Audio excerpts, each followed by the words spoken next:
Yun dyan. Retras dito. Ramdam mo dyan sumisipa ng konti. Okay? So, di na mo rin dito kung masikip pa rin. No? So, atras ka pa rin kasi parang balance naman siya. Atras. Okay. Sige, atras ka. Yan. Sumisikip na konti na. So, gagawin mo, gigitna mo muna manibela mo. Pag ramdam mo ganyan, pasikip ka, gitna mo manibela mo. 1, 2, then atras ka ng konti lang. Sige pa po. Yan, okay na yan. Yan. So, na-adjust na natin. O, todo mo na ulit manibela dyan.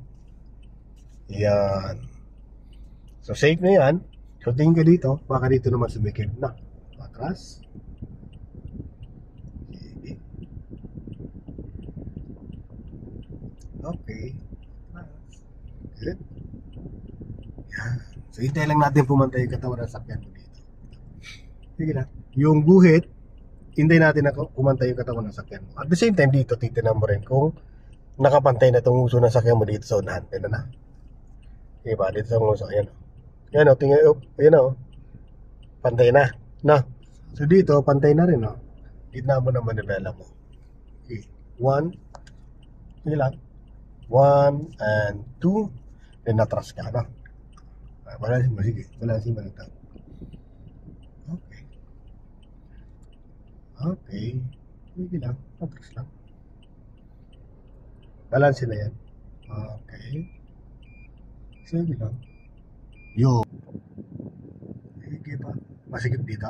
Kumpara dyan? Opo. Kung palagi yung masikip dito, ang adjust niyan dito. No? Todo manibela. Yan.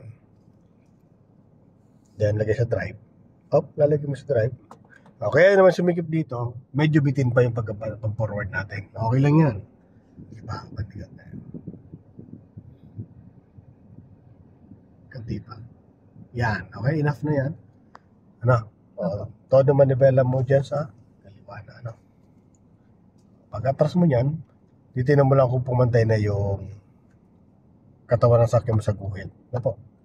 Atras.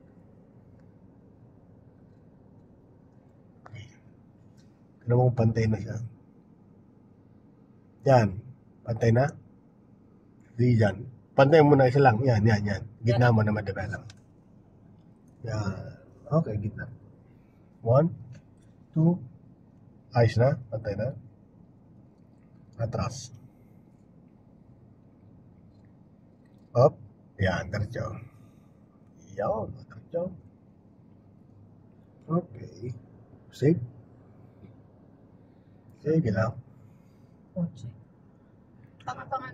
Nahihirapan sa rin na igit na yun. Nagpaglok dito. Sa harapan niya. Yan. Ako ay estudyante. Nag-aaral pa po, no? Okay. Okay na yan.